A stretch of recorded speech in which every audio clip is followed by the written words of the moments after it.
And my name is Elizabeth Jeffrey Franco, and I'm the Communications Director for the University of Arizona Sonoran Center for Excellence in Disabilities. Thank you for joining today. Now, before we get started, I have just a few housekeeping items to run through.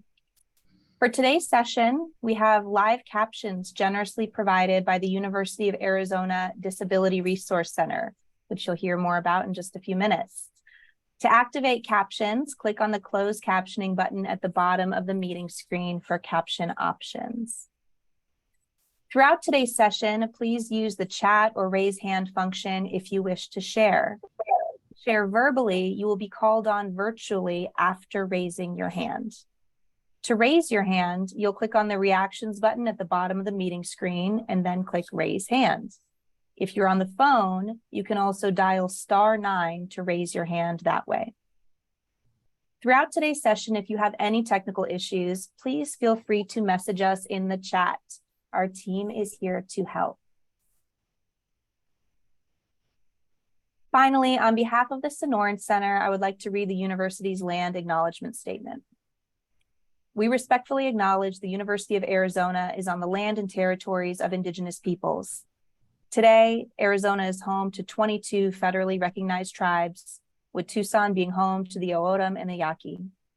Committed to diversity and inclusion, the university strives to build sustainable relationships with sovereign Native nations and Indigenous communities through education offerings, partnerships, and community service.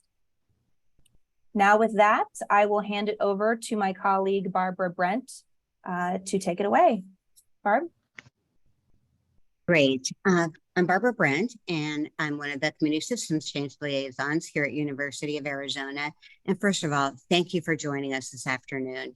I think you'll find our speakers and the topic very helpful as everyone begins their journey at looking at the possibility of higher education. Our webinar series, which is What I Want for My Life, and there are 6 different webinars. A few of them have already started. We hope that you've been able to come to them and that you'll be able to join us for the remainder. Have really looked at the concept of self-advocacy around the topic of employment and higher education. This has been done by self-advocates for self-advocates, but we're also thrilled to see family members, people from higher education, providers, other advocates, and we know there's some people from other states, so we're thrilled about that. What we want to do today is have self-advocates talk a little bit about their endeavors in higher education, what worked, what didn't, the things that really made a difference to keep pursuing their dreams of higher education, and then what that meant for jobs in the future, because that's a part of it, but it's not everything to have higher education.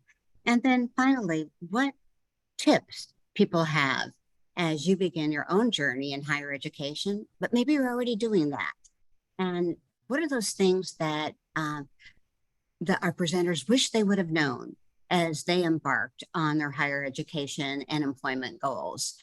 We have 3 wonderful speakers and a co-facilitator. First, we have Saad Fladorov, and I hope I did that well. And they are one of the advisors and coordinators at the Disability Resource Center here at University of Arizona. We also have Patricia Jones, and she has done a lot in the area of self-advocacy, supporting others, anywhere from People First, the Governor's Council on Developmental Disabilities here in Arizona, done a lot of work. I'll try not to use acronyms, stop me. Self-advocates Becoming Empowered or SAVE, and also work with SARTEC, and I owe another quarter to the acronym JAR, which we used to keep in our offices. And she is a certified recreation therapist, and she'll talk a little bit about that as well. And we have Teresa Moore, who has worked a lot with Trish Jones and with all of us. And I will say Trish and Teresa have made me a better person due to their self-advocacy and telling truth. Teresa has done a number of things, including higher education, but along with Trish, she's a very large advisor to a federal grant by the Administration of Community Living on tack another 25 cents in the jar, has been an advisor to Self Advocates Becoming Empowered, and also has done a number of things both nationally and here in Arizona around helping people live their own lives. And if you've heard nothing about me without me, Teresa is one of the first people, a soothsayer in that, as is Trish.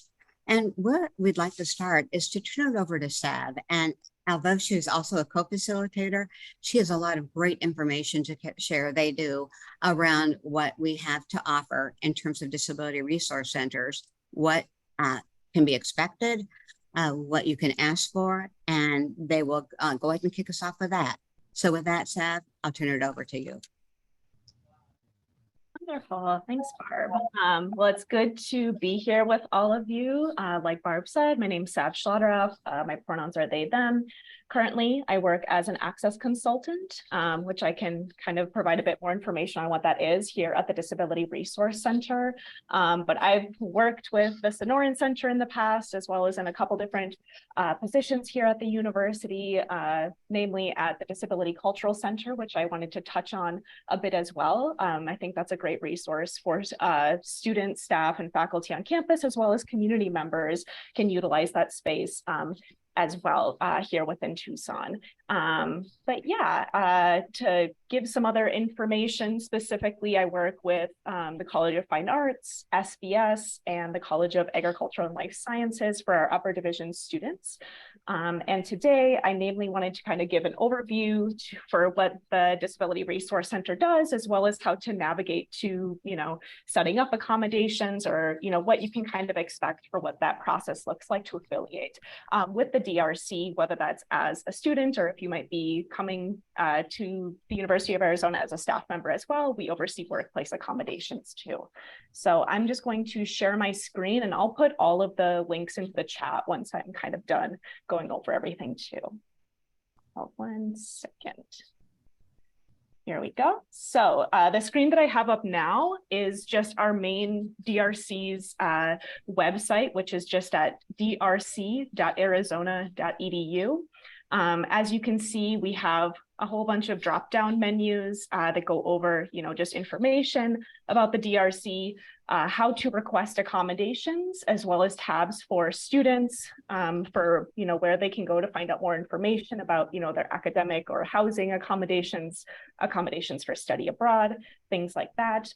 Information for our instructors on how to best provide accommodations in the classroom, as well as information for workplace accommodations for any staff or faculty who would be requesting those on campus.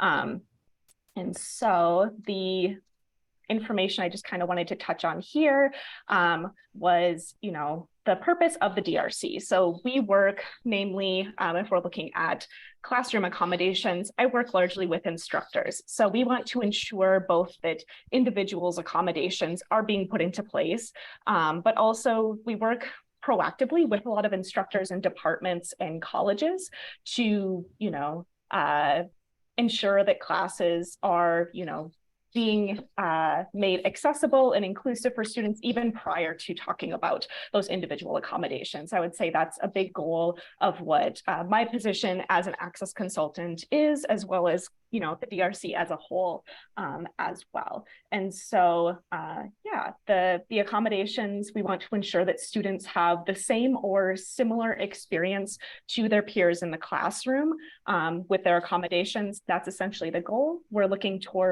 at what is the barrier or difficulty that student is experiencing, and how can we remove that, or what can we put into place to make sure that they have full access to all of the course material, the content, and to the experience of whether that's in the classroom or just anywhere on campus as well. And then we have another page here under the Students tab that just kind of goes over what to expect with the process when you go to connect with the DRC, which we call affiliating with us. So you'll fill out a student affiliation form. And so this is for students that are here on main campus, so physically in-person classes, as well as all of our other University of Arizona campus locations, and for Arizona online students. And so you would fill out our affiliation form, whether it's your first year or you're a transfer student, and just give us a bit more information about if you've had accommodations in the past, whether that's been in like a K-12 setting, or if you were a transfer student, did you have accommodations at a prior institution, or did you have accommodations at a job that you worked at, or just to give us information, maybe you've never had formal accommodations, but what has been difficult for you in classes or in any of those settings. Any information that we can get, that's fantastic, which I think our speakers will certainly be able to talk more about that as well. Really, in our meetings, when an access consultant is meeting with a student, we're just wanting to know, what is your experience in the classroom? What do you think works well for you? What has made you successful in your classes? If you can provide us with that information, those are like the best meetings that we can have. And I think it makes for a really good partnership and relationship between the student and their access consultant too. And so largely we'll meet with students, it can be online on Zoom like this, or over the phone, or we can meet in person. If you would like to have someone come to that meeting with you, they just need to ensure we have the correct forms filled out so that they can, whether that's, a parent or, an assistant or an aide or an advocate. We've had any number of people could attend that meeting with you if the student requests that. We just have to make sure that we have the forms filled out, since that is a confidential meeting where we might be discussing, medical information and disability information. And after that, my role as an access consultant would be to determine what we would call reasonable accommodations. That's the legal term. So what accommodations we would be putting into place for you. And we would talk through that process of how, what that would look like to have those accommodations put into place, as well as any next steps that you might need to take as a student. Because essentially the only next steps that you would need to take would be to log in to your DRC profile, which will be set up for you as a student, and to request those accommodations each semester in your classes. And then there might be some additional tasks that you'll need to complete depending on what those accommodations are, which we would certainly go over with the student. And yeah, just our last point is to stay connected. Like I said, even in that initial meeting, as much information as you can give us about your experience is great. And I think that goes on, for the entire time that a student would be at the university. As much as you can let us know, like, hey, this isn't working very well in my class, or I've been having trouble with this thing, or even, do you have information about other resources? And we work together, all of us as access consultants do, to like pool information, to do research. We're wanting to assist you as much as we can, even if it's not related to disability at all. I think we all have a good other working experience to where we can provide resources in, really any area. But that's essentially what our process would look like for accommodations. And then the last two things I wanted to touch on were just our adaptive athletics program, which is, something else that I think is unique to the University of Arizona, where, students for wheelchair and adaptive sports are able to compete on a variety of levels here at the university. And our page here has more information about that, which you can access from the main DRC page.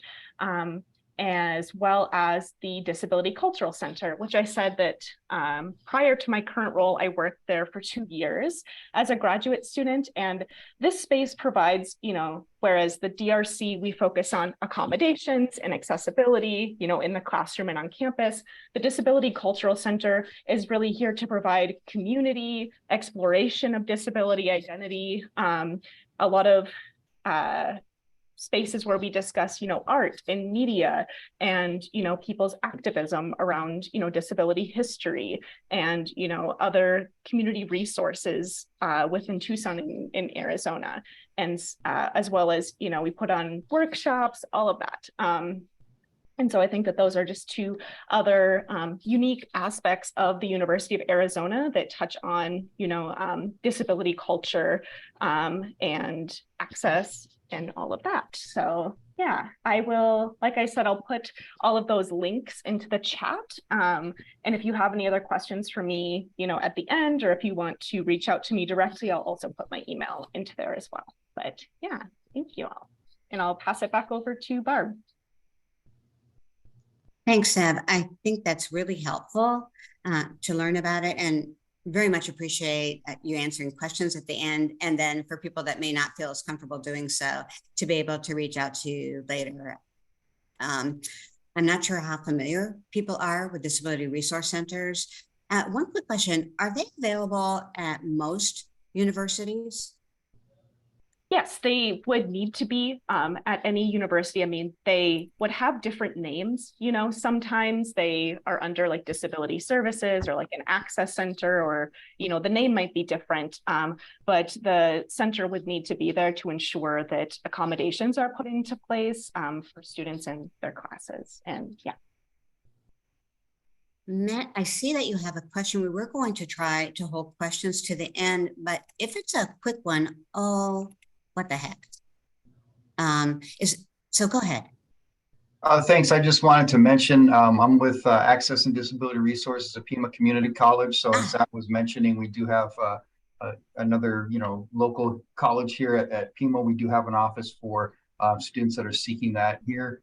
And it's adr@pima.edu. Thank you. Thank you. And perhaps you could drop that into the chat if you're able to, the website, and we can gather that. That's helpful. So thank you. Thanks. So now we have an opportunity to speak with Patricia Jones. Trish, I've known you for years as Trish. So you can call me Trish. That's okay, thanks. And what we've decided to do is sort of a question and answer format. It feels comfortable. We've known each other a long time, and we had an opportunity to speak a little bit before we had this session. And although it's talking about higher education and the importance of high expectations, it also gives us an opportunity to talk a little bit about people's lives, because we end up where we are, and hopefully where we want to be, if it's not where we are, because of lifelong learning and because of the stories. And Trish and Teresa will share a little bit, the part that they want to share in front of such a large group of people. So based on that, we've got a few quick questions. So Trish and I will be talking, and then Teresa and Sav will be talking. So Trish, I probably didn't catch everything in your bio. And is there anything else you'd like to share besides your self-advocacy work, your license, that would be important? Certification. It's a certification. So as a recreation therapy, we don't have licensure in Arizona yet. I'm working on that. That's one of my current advocacy situations. But we have national certification, and our national organizations, including our national certification, is encouraging states to get statewide licensure. Not statewide certification, but statewide licensure. They encourage to bring the field up a little bit. We're a small field. We just started back in about the late 60s, early 70s, something like that is when this field started. So we're a small field. We don't have a lot of people in our field yet. Yeah. And so advocacy for Trish is not just disability advocacy. So advocacy is life. It's life. You and I talked a little bit about how did you know you wanted to go to school following high school? So, were you in integrated classes? Did your family have opinions? What led you to that belief? I actually grew up in integrated classes. I was in regular school all my life. I never was sent to special school. And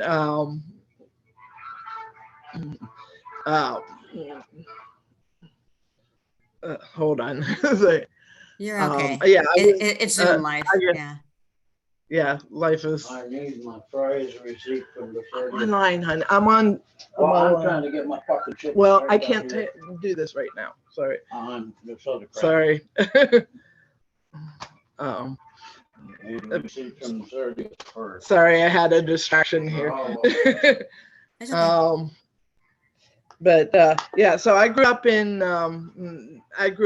my going to integrated classes.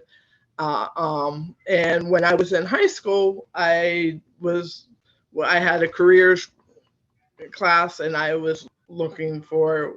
I always knew I wanted to do something to help people with disabilities have a better life than I grew up being.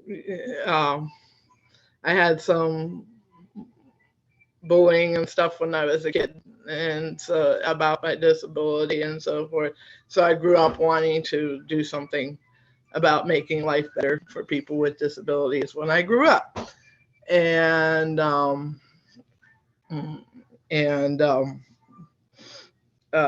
so I was looking for something I could do that with, and I was looking through, and I found occupational therapy at first. Wasn't quite what I wanted. Then I found recreation therapy, and I found a school that I wanted to go to at the time. And at the time it was close. It was not too far away from where I was living in Pittsburgh. It was in Erie, but and it was all girls Catholic college, but I went there and started studying recreation therapy, and then it turned out, and then I went there for a couple years, and then I went to Slippery Rock University for about a year, and then took some time off. Took me about 20 years to get back. And then after working at the Center for Disability Law,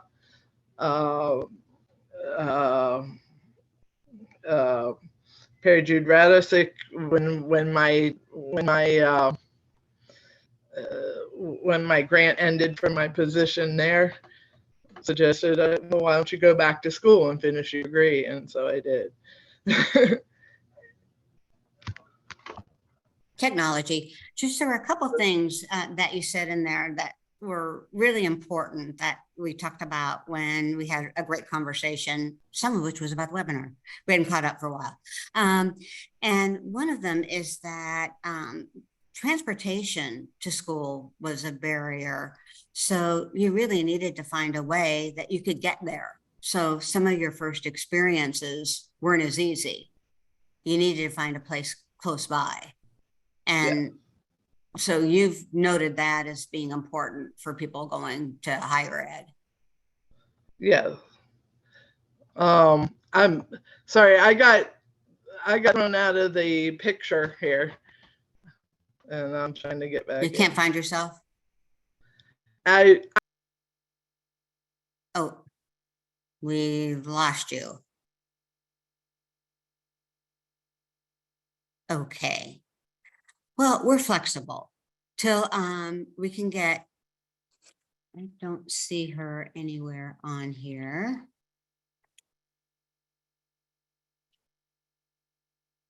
So until we can get her back on. Oh, you're back. You're back. Patricia, are you able to unmute?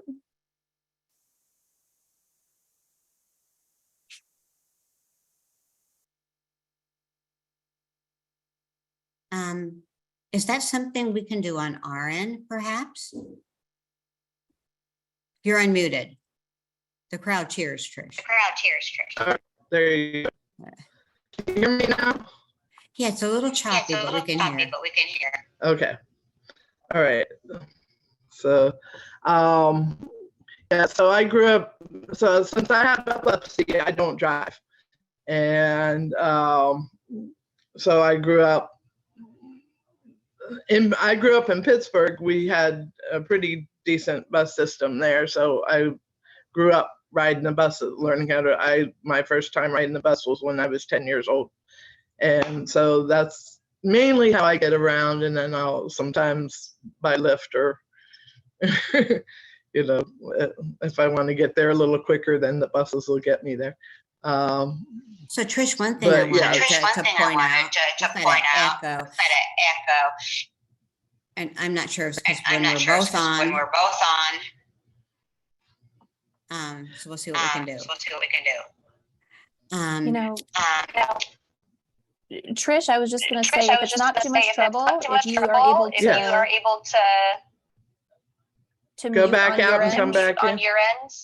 No, please stay here, but if you can Okay. mute while you're not speaking and then Okay. unmute when you are, I think that will help. And then same for Barb. I think that worked. Yay. So, Trish, one of the things we talked about, and I think we're hearing some of the theme today, is that you had high expectations for yourself and your family had high expectations of you. Integrated classrooms, letting you ride the bus pretty young, knowing that you could do it. And when you said, I'm going to go to higher ed, yeah, why not? And I think that's really important. And so, Trish, did that help you? Having that expectation, having people around you that said, yeah, go for it. Yes, particularly I had, like, there were times when I had some, where I didn't have good confidence in myself, but I had my sister, my sister Marie was somebody that encouraged my imagination. She encouraged me to, I was never told by my family that I couldn't achieve what I wanted to achieve.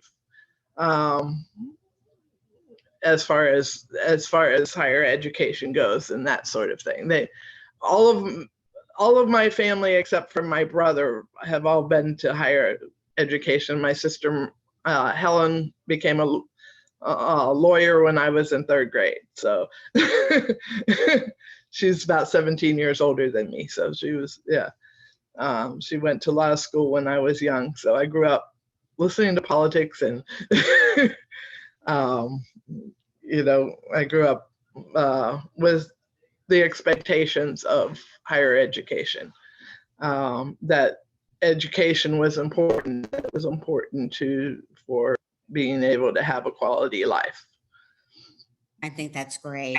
Well, and if you could mute, I had a couple other questions that we talked about that were really great. So you had a couple of experiences in college that were terrific to help you learn, and a couple that were not as terrific. And what were the things in the place that was terrific that helped you learn, who adapted to your learning style and really made it go great for you? For me, I really liked the hybrid learning classes because to me, it gave me the best of both worlds. I'm a visual learner, so it helps me to be able to see things. I can explore things on the computer and the resources that I need on the computer, but I can also have the face-to-face time with my professor. And that was important to me, to have the face-to-face time with my professor as well. But they both, being able to do both of those things is really what helped. Also, I got extra time on my tests. I did go to Disability Resource Center at ASU. Sorry, I went to ASU. I went to the Disability Resource Center and they were very helpful. I would get extra time on my test. They would take me to a different area where I was in a quiet space and not disturbed, and to take my tests, and it helped me. I did a lot better when I went to ASU because of that than I did in my earlier years in education, because my earlier years in education was before the ADA, and I didn't have the right to accommodations, and everything was done in formal outline form. Like when you took notes, you had to take it in formal outline form, and if you missed a note, you just missed it, and you'd have to either go to somebody else in the class and say, try to get it or whatever. But if you're slow, like I am slow in writing and slow in comprehending, that didn't work very well, because my brain processes a little bit slower. And so I didn't do it quite as well in those years. But once I went to ASU, I ended my years at ASU with about a B. Congratulations. Yeah. So there was one other thing we wanted to talk about, if you could mute. Sure. And this would, so by the way, all the questions and discussion here were things that you wanted to raise, Trish. So these aren't surprise questions. If you have a surprise, you'll tell me. Or you'll call me later saying, oh, what do you do, Barb? And this was that you were talking about vocational rehab, and there's some people from other states, so it might be called something else somewhere else, but you have a wish. And the wish was that you really appreciated the support you got from VR here, vocational rehabilitation. But what was not as helpful is, hooray, you got your certificate, you achieved higher education, the goals that you wanted, but then Trish, there wasn't any real help for finding the job that you wanted. It was sort of hooray, and then there wasn't much in terms of job matching, and it felt like it was sort of done. And so if you could talk a minute about that, Trish, and then what you wish could happen in the future for people that have gotten a certificate or whatever the higher education achievement they had. So, yes. So one of my wishes as far as VR, vocational rehabilitation, is that when I went to them, they'd help me in some ways, but in other ways, they didn't know how to deal with me because they're not used to people with disabilities coming to them with a professional degree looking for work. They're used to working with people on the lower end of the functioning level, if you will. I don't like those words, but that's, I don't know how else to describe it. Needing more support, let's put it this way.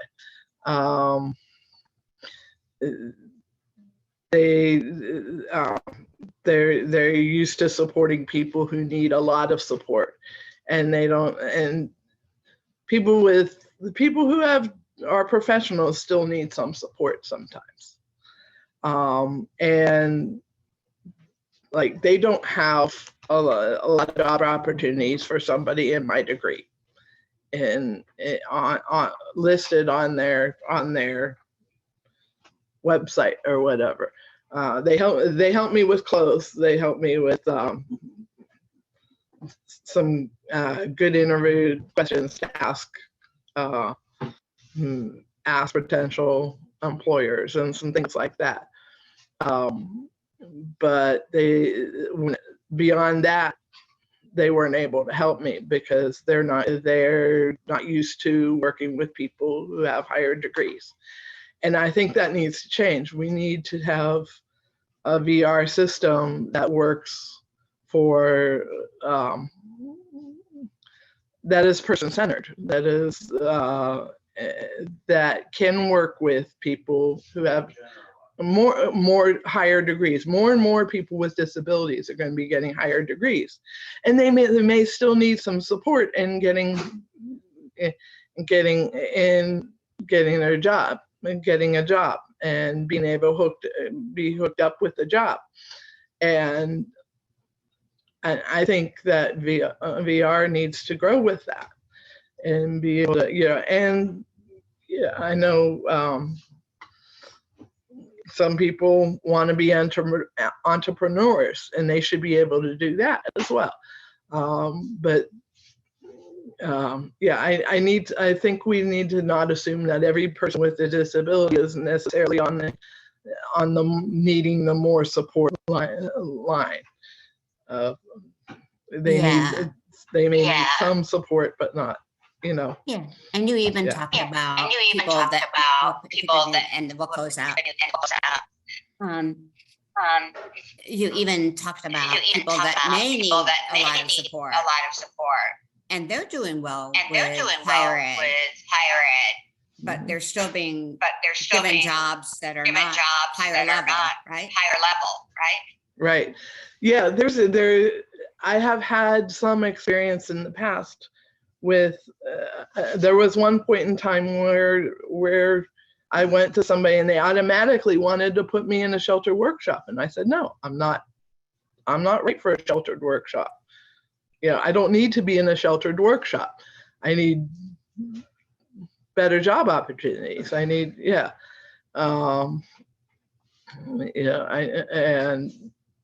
and so there's this kind of an automatic thing of being able to put somebody in a sheltered workshop. And if it's somebody like me who grew up, I didn't grow up in sheltered environments. I grew up in a integrated environment. I don't need that. What I need is to be, and so I think that needs to be looked at, and I think that needs to be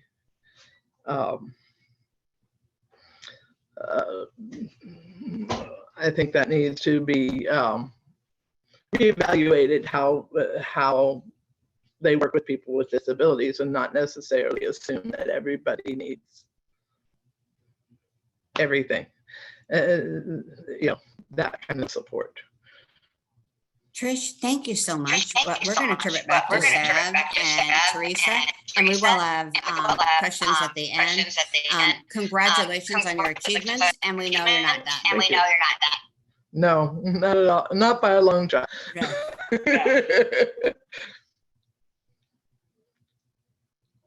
All right, so Sav, back to you. Yes, thank you both.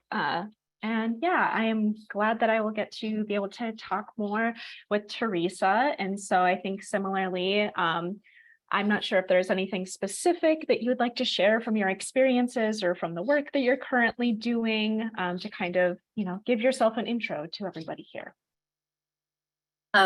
As Barb mentioned, I have been around for a while and have worked my way through many different kinds of employment. And currently I am working on the abbreviation of SARTAC, which is the Self-Advocacy Resource and Technical Assistance Center, which is Self-Advocates Becoming Empowered, our national self-advocacy organization's resource center.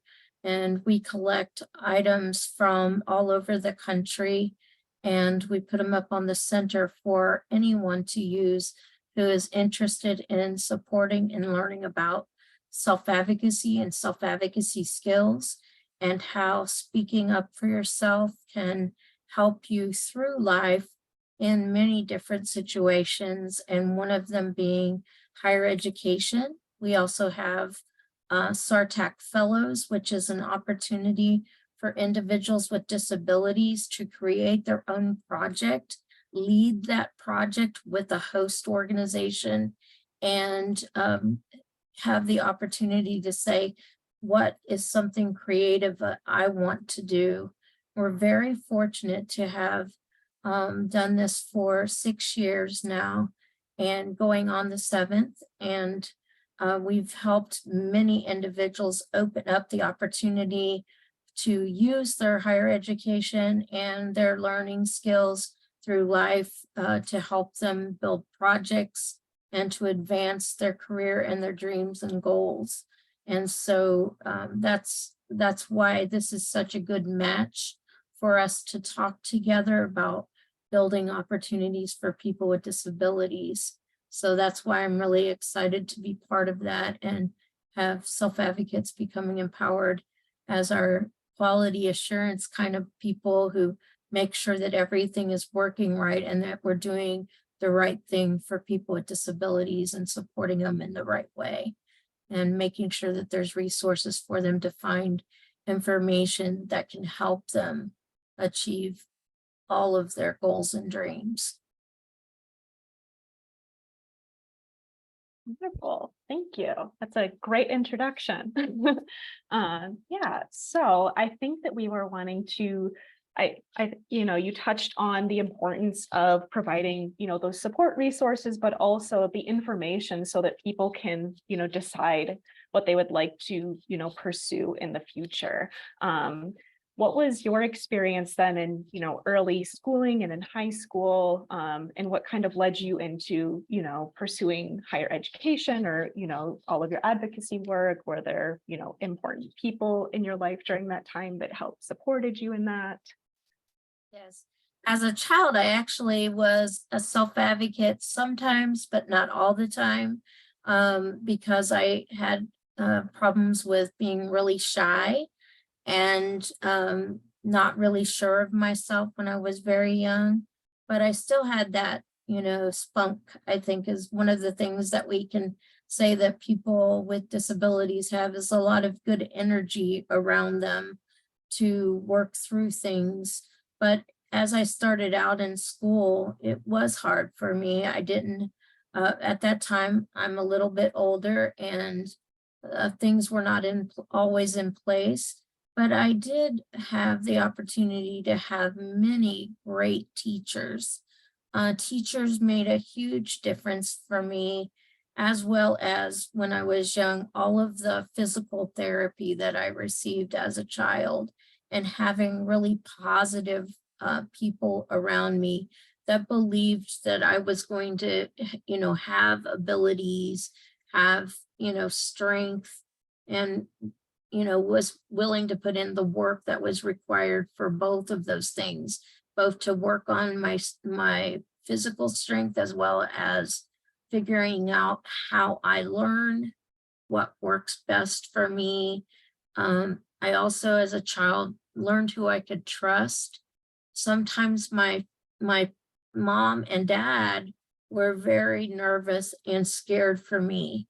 And sometimes I took them so seriously that it kind of made me wonder if I was making the right decision. But then I had these other folks around me that also helped them to see me a different way, which was having my grandparents involved in my life. They spoke to me very positive about, I think you're going to be a teacher or you're going to do something where you help people. You always just do what needs to be done. You try your very best. You're always working hard, and always trying to help the family. And when my other relatives would speak so positively about me, it helped my parents see that maybe there was more to me than what they were told by. Sometimes the doctors were negative about what my future might be and what I might be able to learn. And it became really important to me. One of the things that I used to do is at my grandmother's house, she always had books around.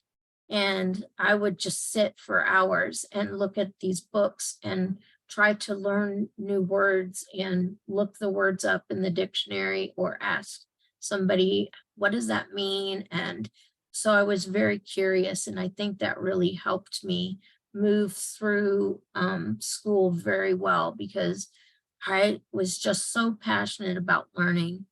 What I figured out for myself and what other people with disabilities do is they figure out for themselves, how am I going to get through what everybody seems to have already gotten?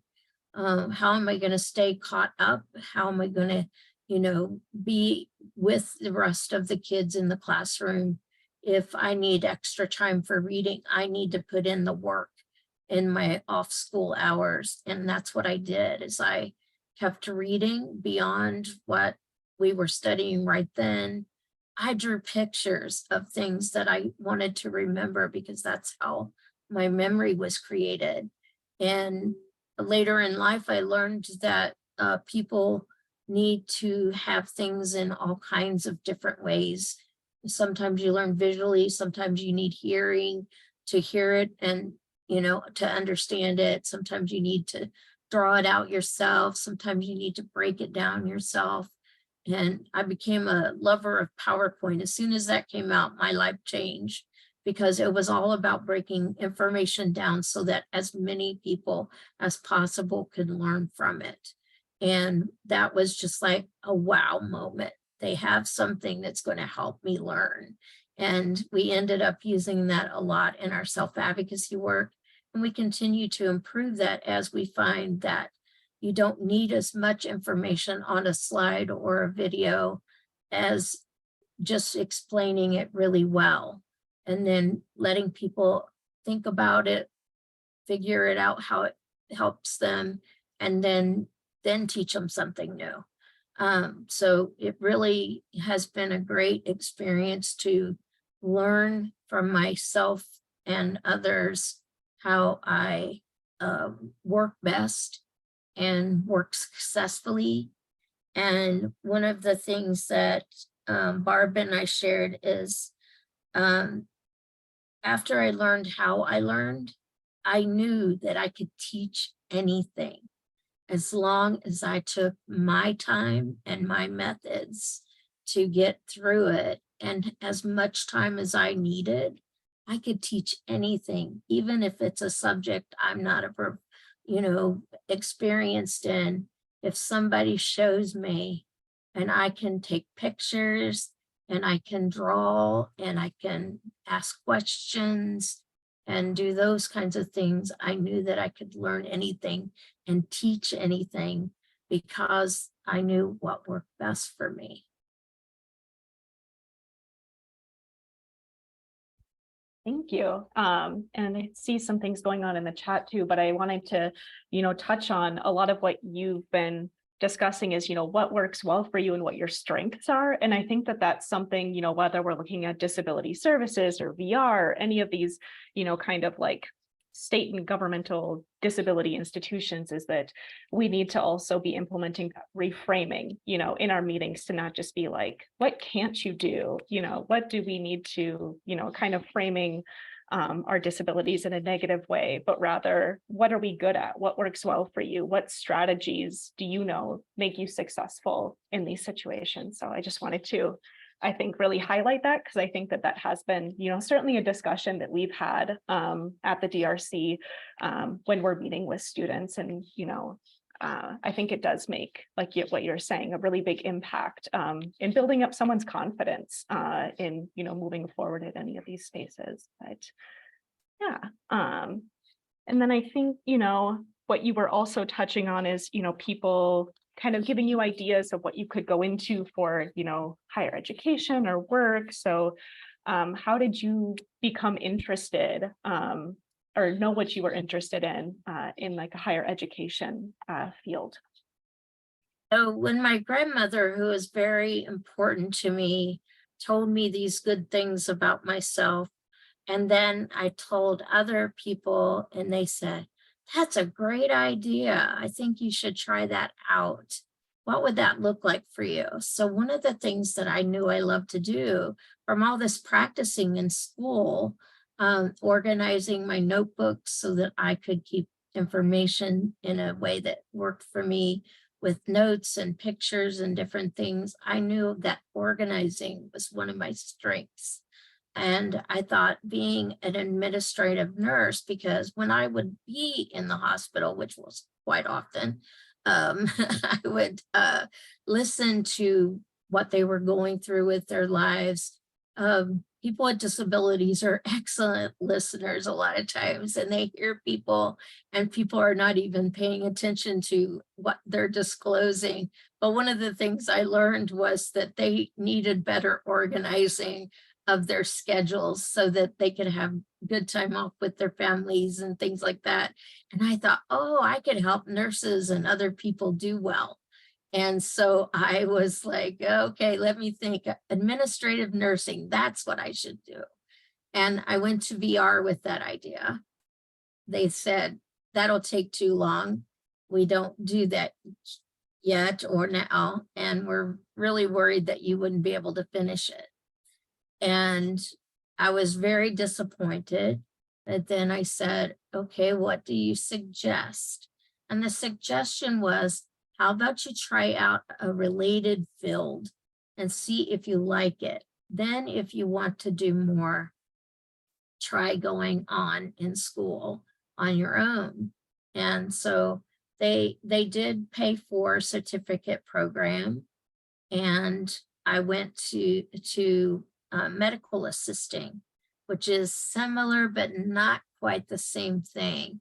But it did have a lot of organizing for office work. Those are medical assistants are the people that help you when you go to the doctor. They take you into the room and do some of the basic stuff, and they really can set you up for success on that doctor's visit with their personalities and, helping people with fear around getting shots or getting immunizations or anything like that, and drawing blood and all those different things. But it still wasn't, when I finished, I wasn't able to get a doctor that would give me a job. They were really nervous. At that time, I was still walking, and I had a little bit of balance issues. So sometimes when I was walking into the interview, for example, I would need to put my hand on a chair or something to get my balance. And it made them very nervous. And I could see that. And all of this is, again, like Tricia, this is before the ADA was fully into place. And doctors were very frightened to have me in their offices because they were afraid I was going to fall. And, all of my convincing and all of my great skills did not make a dent in that, except for I did have a good internship with my doctor that I worked with. And he actually hired me to fill in when his staff went on maternity leave. I stayed in his office and did my internship. So sometimes it's the unusual opportunities that you get that help build your confidence. And he really helped me work on that. But the others, after the internship and that extra time, still were not giving me that chance that I wanted. So I went back to school and I got my degree, my associate's degree in medical assisting. And I still struggled with getting employment, but I did get to work with individuals with disabilities in a transitional center. And I got to use my medical assisting degree when somebody was in an emergency situation and there was no medical staff on the location. So because of my degree, I got to administer some medicine that somebody needed in an emergency.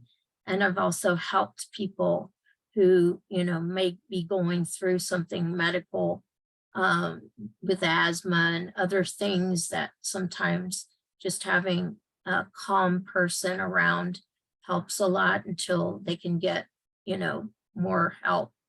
But I've been able to help a lot of people through a lot of different medical kinds of situations.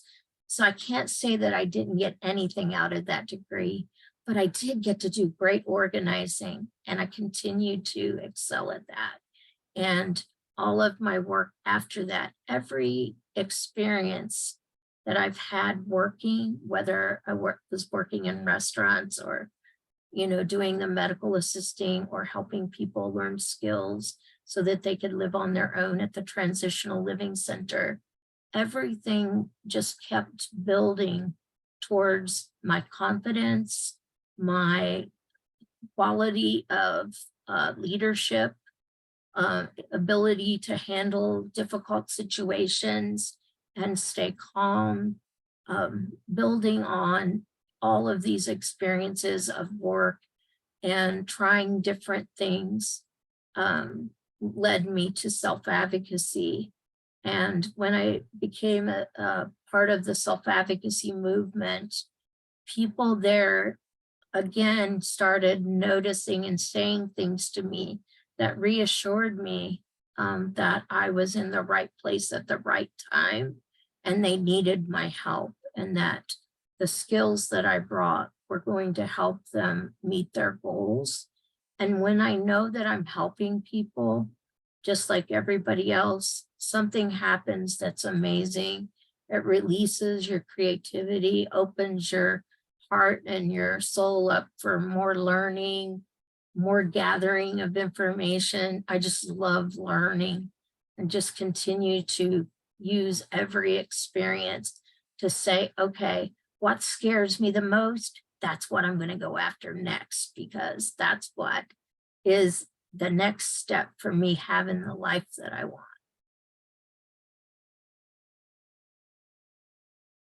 Wonderful. Thank you so much. That was great. And I think provides a lot of, all of your experience, I think just provides such good insight for others looking to go into, related fields or, really anything else. So thank you, Teresa. Yeah, so I think, Barb, I'm not sure if I will hand it back over to you or if we're going into questions now. Well, we had two things that, Teresa, we talked about, and I just couldn't help myself but to talk about. You had a couple tips for others. You talked about being open to learning. You talked about working past your fear. You talked about something about joy. And you also talked about something about how you dress. And what's important, maybe a sentence about doing something about joy, or something about how you dress, if Well, you recall yeah. those pair areas. I think that when I started traveling and doing more self-advocacy, one of the ways that I helped build my confidence was I attended a woman's workshop, and also we ended up repeating it for our group, which was that we dress for success and dress for the job that you want, not the job that you have. And that always made me just, want to put my best self forward and to be seen as a role model for people with disabilities who wanted to have professional jobs, who wanted to make that professional money, and to represent individuals in the best way possible.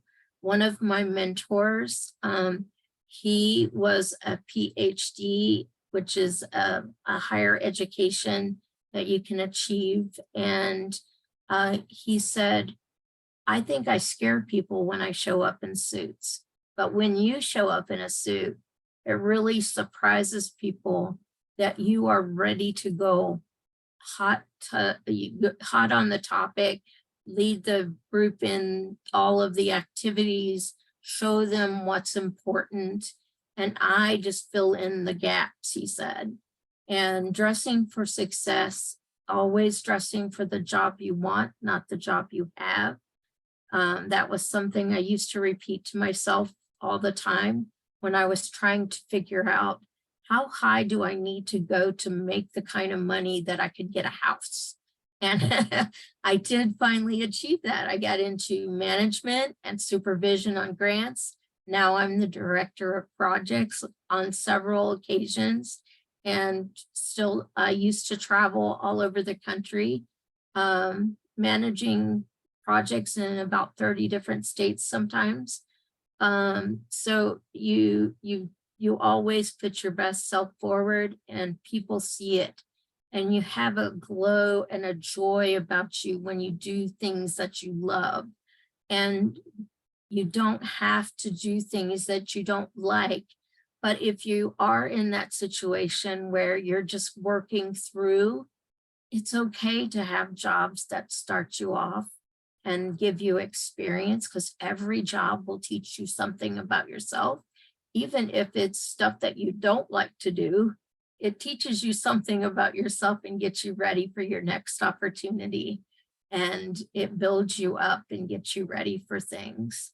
And that was finding my true joy through self-advocacy, that maybe I didn't see myself there at first, but people and other opportunities and having the audience respond to you in a good way and learning things about yourself that help others, I think always builds self-advocates up. I hope Thank I you so covered what you were much. thinking. Thank you. That is exactly that, and I hope that you would share. So I think everybody can see why having Sav and Teresa and Trish really encapsulated the spirit of moving forward, high expectations, higher education, and what that can mean for people, even though it can be a challenge. There's also, as Teresa said, joy. And while there's more to do for it to be, it's not easy, but it can lead to a good job, but it also can lead to feeling good about yourself and that it's continuous learning. Lizzie, there is time for questions. And Lizzie, how would you like to tee those up? What's the easiest way for that to occur? Yes, so feel free to continue to put your questions in the chat. Our team has captured a few questions that have come up. You can either share in the chat, or the other thing that you can do is raise your hand. And if you raise your hand, then we'll virtually call on you to ask your question aloud. So while you're There may thinking, be people that don't know how to do the raise your hand feature if they've not had that before. Can you please walk people through that? absolutely. So on the reactions button on the bottom of your screen, if you click on that, you'll see a button that says raise hands It's with the a tiny. it's the happy face at the bottom.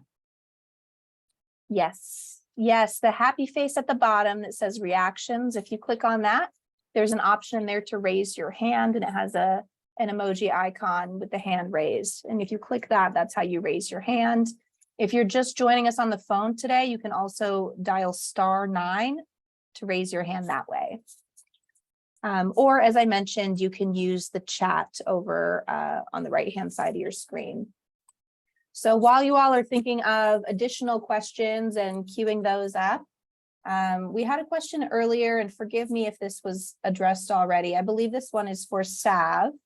The question was, is there a specific reason to have to put your accommodations every semester instead of having them in the system and just be sent to new teachers? Yes, so I can clarify that a bit. So the accommodations that your access consultant will put into place, you largely will be eligible for those the entire time.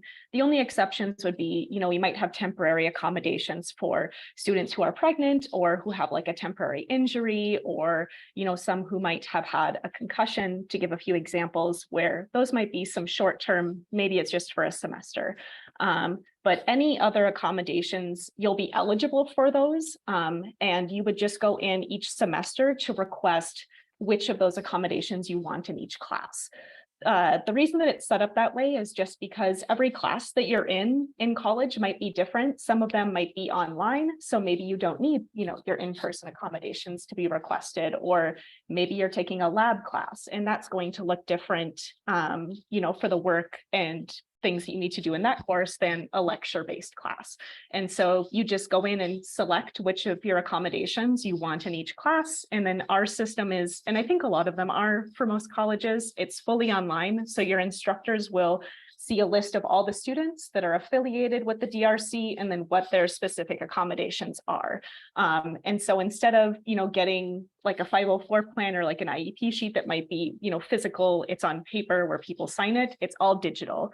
And so your instructors will see that and they can click on a letter, but otherwise it will just list out those accommodations. So there isn't, a need every semester for us to like recertify, I guess, your accommodations. You would be eligible for them. It's just going into put that into each class each semester, if that makes sense. Great, thank you, Sav. We have another question here, and this one might be for Trish or Teresa. The question is, although a person with a disability graduated with high honors, what would you recommend they do when an evaluator says that they should not pursue higher education due to their testing scores? Should the person give up on their dream due to someone else predicting that their dream won't be achievable, or should they reach for the stars? Any comments on that? If you could have both. I think they should reach for the stars. That actually reminds me of something. There was a situation where I was actually told by a doctor, written in a diagnosis, that she could never see me being the leader of anybody. And when you're told that can have a big impact. I spent my life trying to prove her wrong. And I achieved, she basically was trying to tell me I could not be a recreation therapist because she didn't think I could be a leader. And so I proved her wrong. So they don't always know better than we do. We have, we may have to go about things differently, but I don't think you should stop your dreams. And I think anybody that tries to stop your dreams, I don't think you should listen to them. I think you should, but it's good to know what realistically your dream is. What is it you want to do about that certain thing or another? That can be an issue sometimes. Is what is it you like about the job? I did a thing where I went around and interviewed people who are working in my position. When I had a good VR counselor, that was one of the things that we did. Is I went around and interviewed people in my field, and had questions for them on what it was like, what that they have there that is important to me in my life, and before I started working where my last position was, and so I don't think you should be limited by what other people say to you. I think you should go for it, but be realistic about what it is that's important to you. I think that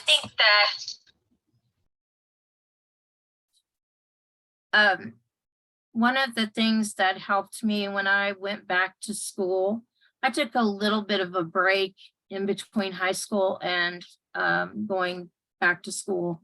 And one of the things that I was worried about was my math skills. In high school, I really struggled. It was difficult. I just couldn't seem to get it. And I would get C's and D's in high school around math.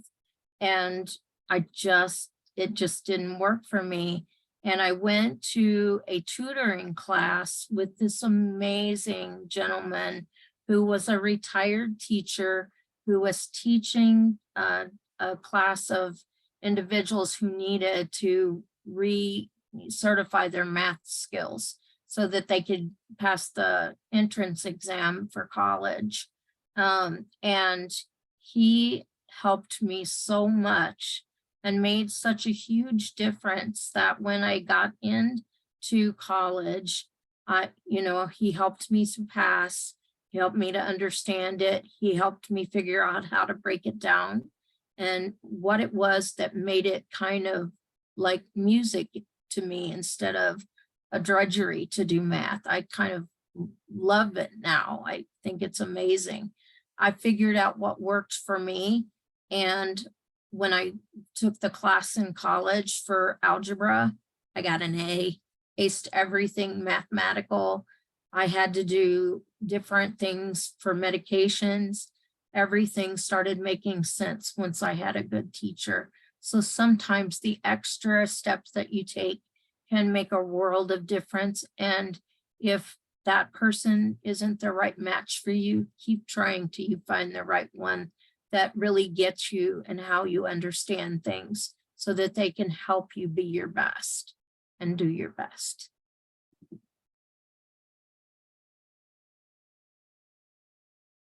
Wow, thank you both for your insights there. I am not seeing any other questions come through. Oh, actually, just now we have one. Are there specific scholarships for students with disabilities that most students can apply for?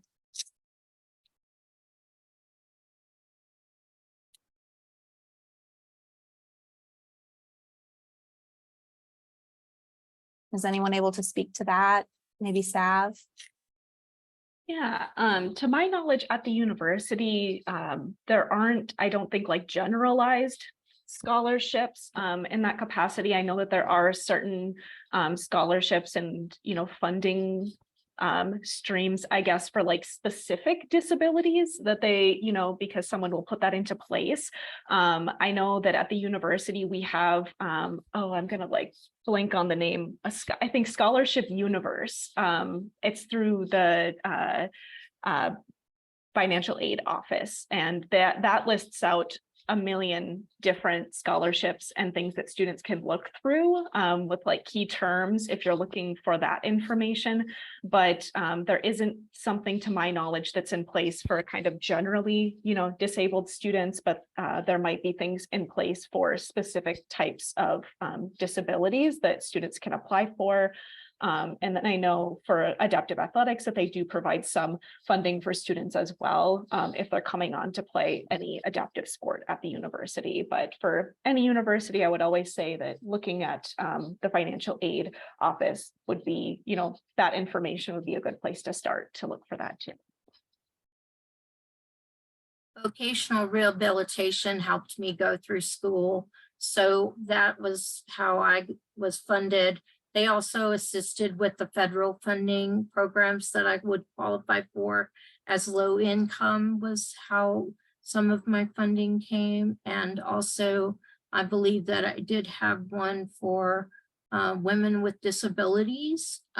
So sometimes there are specific funding streams that are made available, but it does take some searching, and I'm sorry I don't have that. That sounds like a great resource that Sav talked about. So I think that would be a good place to start.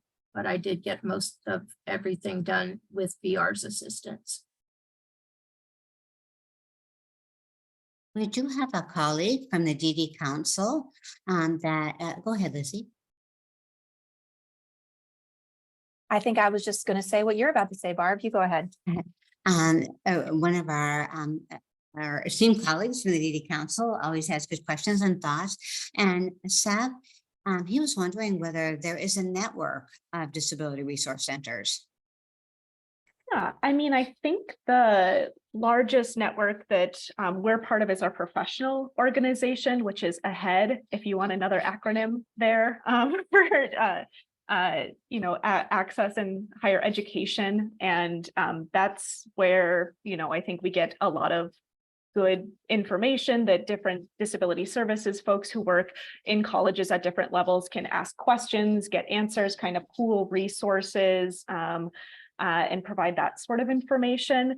And yes, and yeah, the Arizona branch for AHEAD, I think it is dormant currently, but I can put in the link to there if anybody wants to look that over. We have our conference coming up this month, actually. So I'm pretty excited to be able to go to that too. Sav, you've just been nominated to lead it. Yeah, I think some folks at the DRC were heading that. Some of our colleagues were. And so, we might need to bring that back up so we can, get more folks here in Arizona, collaborating together too.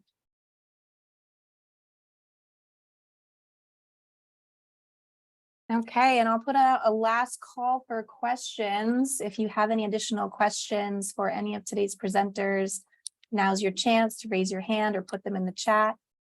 And while we wait for that, I'll just go ahead and say thank you so much to Sav and Trish and Teresa. It was wonderful having you today. Barb, do you have any last words? Only to echo the thanks to Sav and to Trish and to Teresa. Sav, thank you for putting in the links there, very helpful. And Trish and Teresa, bragging on you. I will also make sure there's some links for when this goes out for the work that you do on self-advocates becoming empowered. I'm not going to owe like a lot of money on my acronym jar that that I put in for whenever I use one, and for SARTAC and some of the other work that you've done. There are wonderful resources there. Trish, I know you've spoken on some of them around voting rights. Teresa, you do many of them as well, but you'll find a tremendous amount of resources, more than we can do here. But if we can put in the primary websites and then you can explore on your own. But it just goes to show that although there are national treasures, the treasures that we have right here in Arizona, and we know we have visitors from other states on the line, there are branches of self-advocates being empowered that are in your states as well, in most of your states. And we cannot thank you enough for your time and attention, everybody, today. Thank you all. Have a wonderful rest of your day. We did share links to a couple of evaluations in the chat if you're able to fill out those surveys and provide feedback. We also shared a link to the next session coming up on August 10th. Thanks so much, everyone. Take care.